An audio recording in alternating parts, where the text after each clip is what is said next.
안녕하세요. 천문학 박사 이명현입니다. 여러분들 도서관 자주 가시나요? 그동안 팬데믹 시대가 되어서 도서관도 문을 닫고 해서 못 가시는 분들 많았을 텐데요. 도서관 그러면 어떤 생각이 떠오르시는지 모르겠네요.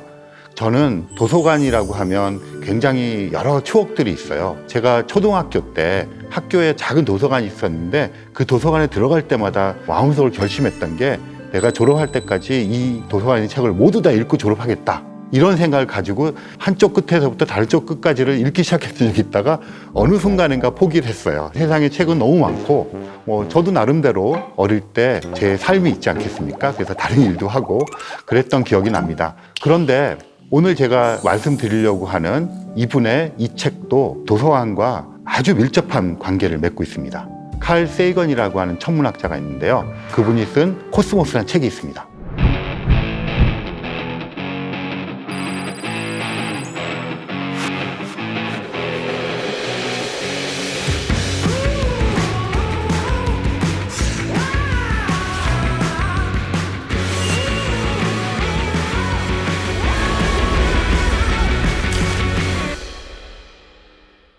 이 코스모스라는 책은 밀도가 굉장히 높은 책이에요. 제가 코스모스에 대한 강연을 여러 차례 하고 있는데 할 때마다 이 코스모스라는 책을 어떻게 사람들에게 이야기를 할까 할 때 선택지가 굉장히 많이 있어요.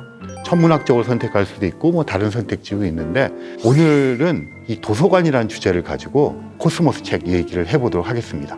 제가 제 어릴 때 도서관에 대한 추억을 조금 꺼낸 이유 중에 하나가 바로 이 코스모스 책 속에 있는 어린 칼 세이건의 추억 이야기를 가지고 시작하려고 꺼내봤습니다. 칼 세이건이 어린 시절에 매혹되고 몰입되었던 사건이 있었는데요. 크게 두 가지입니다. 하나는 미국 뉴욕에서 칼 세이건이 한 5살 정도 되었을 때 아빠의 목마를 타고 그 엑스포 현장을 가서 미래관을 보면서 과학자의 꿈을 키웠던 그런 에피소드가 굉장히 유명해요. 그래서 어린 칼 세이건을 매혹시켰던 그 엑스포가 있고요. 또 다른 지점에서는 실제로 그의 삶을 굉장히 깊이 있게 만들어주는 그런 사건이 있는데요. 이 브루클린이라는 지역에 어린 칼 세이건이 살고 있었어요. 그래서 이 어린 칼 세이건이 갔던 곳이 바로 브루클린 공공도서관이에요. 이 어린 칼 세이건이 도서관에 간 이유는 뭘까요? 자기가 궁금해하고 있는 것, 이런 것들을 해소시키기 위해서 갔을 텐데 칼 세이건이 가서 사서에게 이런 이야기를 했답니다. 천문학에 관심이 있었던 꼬마애였기 때문에 별에 관련된 책을 달라고 부탁을 했더니 그 사서가 알았다 그러면서 책을 이만큼 갖고 왔는데 전부 연예인 책이었대요. 헐리우드 스타들.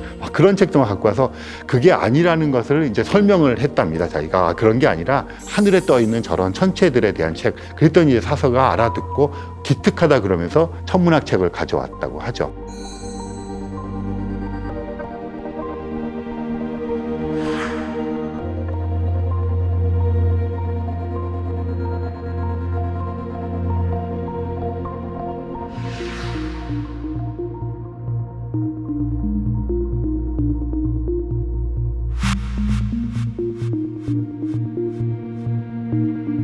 그 후로 칼 세이건에게는 브루클린에 있는 도서관이 지적 호기심을 해소하는 것이기도 하고 탐색할 수 있는 아주 새로운 여행지이자 보고가 되었죠.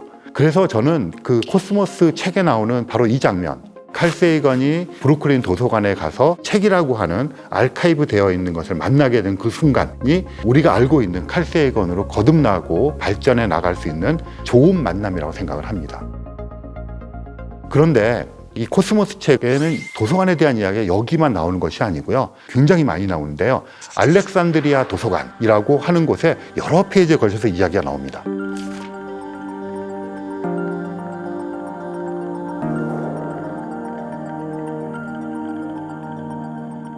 세상에 있는 모든 책을 모아서 놓자, 이런 취지를 가지고 설립된 것 같아요. 그래서 어떤 일들을 했냐면 상인들이 들어오잖아요. 그럼 그 상인들한테 미리 부탁을 한답니다. 세계를 돌아다니면서 그곳에 있는 책을 구해달라.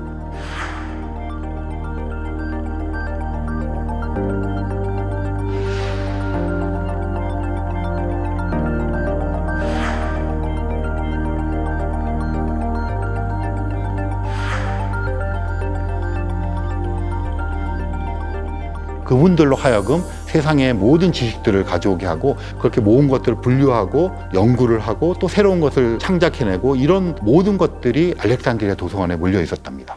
그래서 칼 세이건이 이 코스모스라는 책에서 두 번째로 끄집어내는 도서관에 대한 화두가 알렉산드리아 도서관입니다. 그런데 너무나 안타깝게도 알렉산드리아 도서관이 그때 그 모습으로 지금 남아있지 않습니다. 지금 보시는 그림은 알렉산드리아 도서관을 복원한 건데요. 여러분들이 잘 아시는 것처럼 그 속에 있는 책들이 다 끄집어내어져서 불타버리고 알렉산드리아 도서관에 관장을 하던 사람들은 죽음을 당하고 이런 식의 문제들이 생깁니다. 왜 그랬을까요? 지식이라고 하는 것, 단지 지식으로만 있는 것이 아니라 사람들에게 전파되어 나간다는 것, 또 사람들 사이에서 그 지식이 다시 확대 재생산해서 나간다고 하는 것은 언뜻 생각하면 우리 인류 전체가 문화를 건설하고 문명 건설하는데 너무나 좋은 것이라고 생각을 할 수가 있는데요. 이 정보라는 것을 누가 독점하느냐, 누가 어떻게 쓰느냐에 따라서 이 세상의 양상이 달라지는 것이죠. 권력을 자기에게 집중시키고 자기가 원하는 세상으로 모든 것들을 끌고 가려고 하는 사람들 입장에서 보면 정보는 통제되어야 되고 다른 사람에게 가는 것이 아니라 독점되어야 되는 것으로 생각되었을 수 있습니다. 알렉산드리아 도서관은 지식의 보급의 허브라고 할 수가 있는데 그런 것들이 못마땅한 정치 세력이 있었겠죠. 그리고 그들에게 칼이 주어졌을 때 알렉산드리아 도서관은 무참하게 베어지고 파괴되어 버립니다. 칼 세이건은 이 지점에서 너무나 안타까움을 표현하고 있습니다.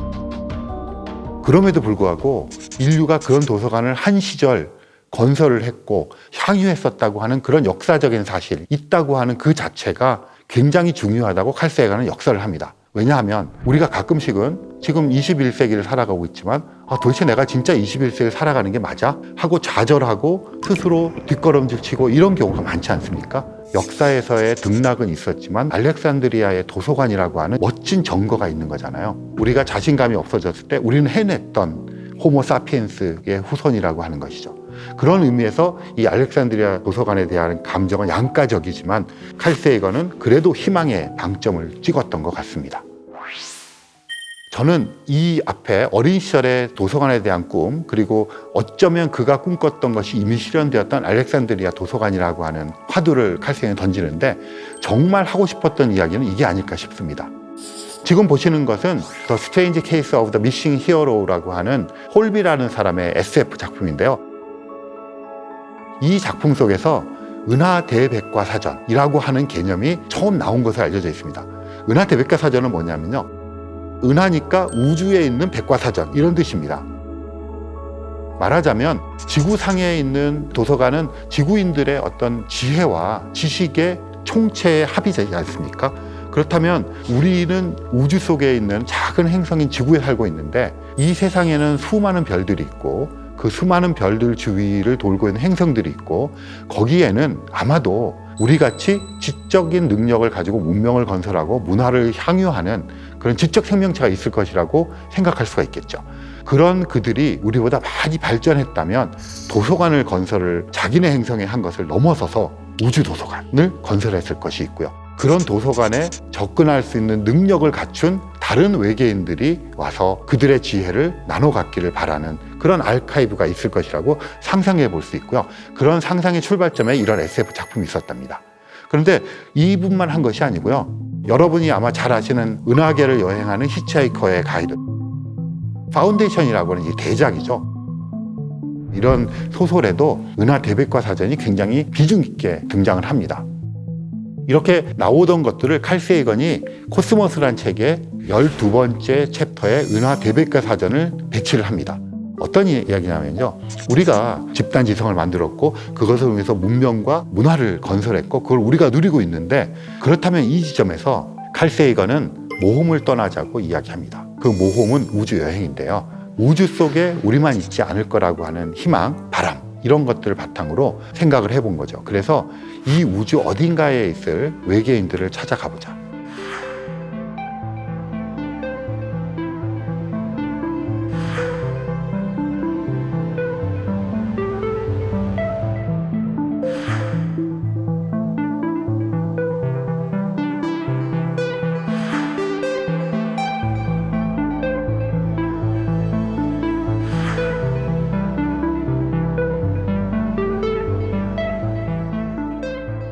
아마도 우리보다 앞선 외계인들은 외계인 후손들이죠. 후손들을 위해서 아카이브를 해놨을 것이고 그들이 만들어 놓은 지혜, 그것을 통해서 우리가 배우고 그것을 지구에 적용함으로써 이 지구를 더 풍성하고 살기 좋은 행성을 만들자, 이런 이야기를 합니다. 그래서 우주여행이 단지 즐거움을 위해서나 이런 것이라기보다는 어떤 전 인류적인 큰 대사라고 얘기를 합니다. 그러면서 은하대백과 사전이라고 하는 것을 13장으로 이루어져 있는 이 코스모스에서 한 장을 온전히 그 은하대백과 사전에 할애를 합니다. 그래서 구체적으로 은하대백과 사전은 이런 내용들이 담겨 있을 것이라고 상상을 해서 만들기도 하고요. 이랬으면 좋겠다는 바람이 들어가 있겠죠. 그런데 다른 챕터들은 전부 다 과학적인 사실을 바탕으로 해서 칼 세이건이 여러분들에게 천문학과 별과 우주에 대한 이야기를 들려주는데, 12번째 챕터는 어떤 의미에서는 그냥 SF 같아요. 이게 또 코스모스라고 하는 책을 비롯한 칼 세이건이 책을 쓰거나 강의하는 방식인데요. 엄밀한 과학적인 상상력을 바탕으로 조금 더 미래 세계를 가는 시나리오를 만들어서 예측을 하고 예언을 하고 사람들에게 들려줍니다. 그래서 어떤 분들은 이 책에서 균형이 깨어졌다고 되게 싫어하시는 분도 있어요. 약간 호불호가 좀 나뉠 수 있는 챕터인데, 저는 개인적으로 코스모스 책의 백미 중에 백미라고 생각을 합니다.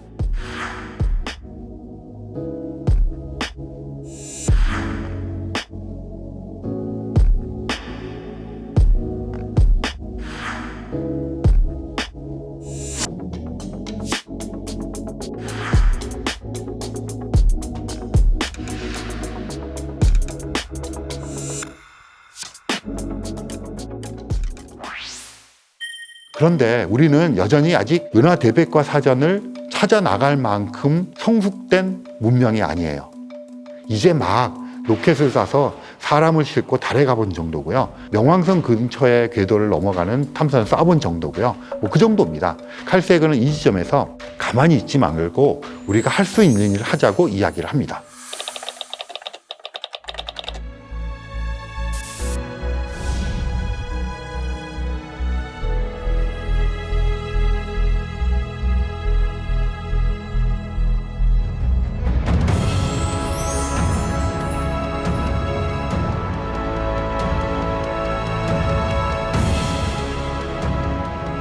지금 보여드리는 것이 파이오니어호인데요. 파이오니어 10호와 11호가 1972년과 73년에 지구에서 발사가 되었습니다. 지금은 이제 태양계 밖으로 이렇게 나아가고 있는데요. 파이오니어호의 미션은 뭐냐면 태양계 외곽에 있는 천체들을 관측하는 거예요. 목성, 토성 이런 천체들을. 그런데 이 파이오니어호에 동판을 하나 만들어 달았습니다. 지금 보시면 여러 가지가 보이는데, 이게 뭐냐면 외계인을 향해서 보내는 지구를 이야기하는 일종의 가이드북. 여기 보시면 남녀의 모습이 있고요. 우리는 사람인데 저렇게 생겼어, 이렇게 이제 표현을 하는 거죠. 그 남녀의 모습 뒤에 보이는 것이 파이오니어호 우주 탐사선의 모습입니다. 그리고 맨 위에 보이는 게 약간 안경처럼 보이잖아요. 수소를 나타냅니다. 수소는 전 우주에서 제일 많은 원소입니다. 우리가 우주에서 수소가 제일 많다는 걸 알고 있다고 하는 우리의 지적인 정도를 표현하는 것이고요. 맨 밑에 와서 보시면 동그란 태양이 있고 거기서 수성, 금성, 지구가 있고 화살표를 해서 어떤 탐사선을 보내잖아요. 태양이라고 하는 별에서 3번째 행성에서 탐사선을 보냈다, 이런 것들을 표현하는 겁니다. 그리고 이걸 이제 그 탐사선에 붙여서 보냈습니다. 이게 일종의 은하대백과 사전으로 나아가는 지금 우리가 할 수 있는 최대의 어떤 노력을 해보자 하는 의미를 달았습니다. 왜냐하면 우리는 그런 것들을 찾아 나가는 여정도 있지만 그런 게 동참해야 될 우주적인 어떤 의무가 있다고 칼 세이건 코스모스에서 얘기를 하고 있습니다.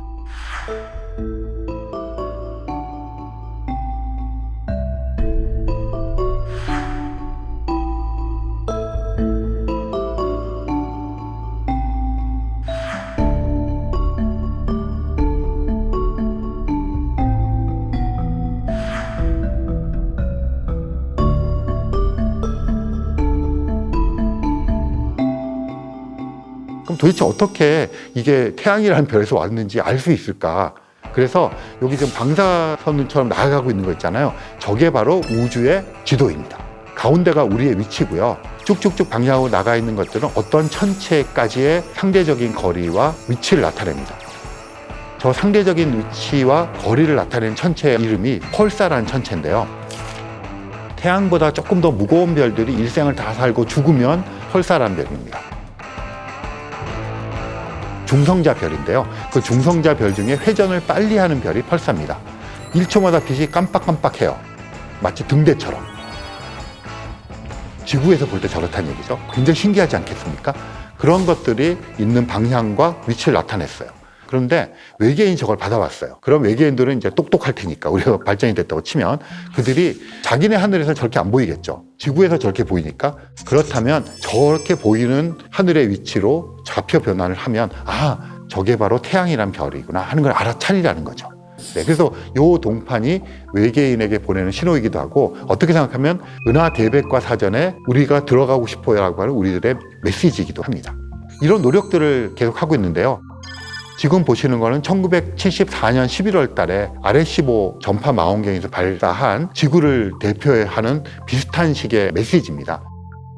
아레시보 메시지라고 하는데요. 여러 가지를 다 이진법으로 바꿔서 보내는데, 여기 그냥 언뜻 직관적으로 보실 때 빨갛게 보이는 게 사람입니다. 그리고 그 위에 DNA 이중 나선 모양 이렇게 걸쳐져 있죠. 그리고 맨 밑에 보라색으로 보이는 게 그 아레시보 망원경입니다. 지금 보시는 것은 보이저호인데요. 여기도 보시면 아까 거랑 겹치는 게 두 가지가 있죠. 밑에 안경처럼 보이는 수소, 우리가 어디서 왔는지, 펄사들의 지구에서 보는 상대적인 위치, 이런 걸 넣습니다. 이것을 보이저호가 쌓았다 그래서 보이저 골든 레코드라고 하는데요. 보이저 골든 레코드를 보시면 1977년 당시에 소위 말하는 엘리트 지식인들이 지구를 어떻게 생각하는지를 오히려 반추해서 볼 수 있는 이런 것들이 들어 있습니다. 그리고 파이오니어호에서 보낼 때는 한 장에 보냈잖아요. 이 보이저호에서 보낼 때는 LP판 3장에다가 지구의 소리, 안녕하세요. Witajcie, istoty zza światów. 지구를 대표하는 그림,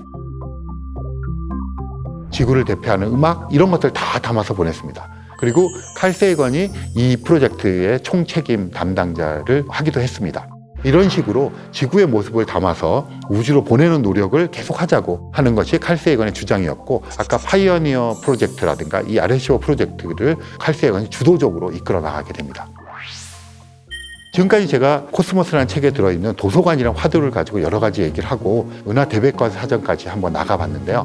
저는 이 코스모스라는 책을 이야기할 때 굉장히 여러 가지 입체적인 것이 있지만 한마디로 뭐냐고 얘기했을 때 코스모스는 도서관이다. 이 말을 꼭 드리고 싶습니다. 도서관이라고 하는 형태는 진짜 물질적인 종이책이 꽂혀 있는 것이 도서관이었을 수도 있고요. 지금 21세기 현재 시점으로 보면 여러 가지 데이터들이 알카이빙 되어 있는 어느 것을 우리가 도서관이라고 할 수 있고요. 그런 것의 확장판으로 우주의 지혜가 담겨 있는 정보들의 아카이브, 그러니까 은하 대백과사전이라고 부를 수가 있고요. 우리는 이제 겨우 그런 것들을 상상할 수 있는 존재가 되었고, 그런 상상의 발판에 도서관이 있다. 그래서 코스모스는 도서관이다. 이렇게 말을 할 수 있을 것 같습니다.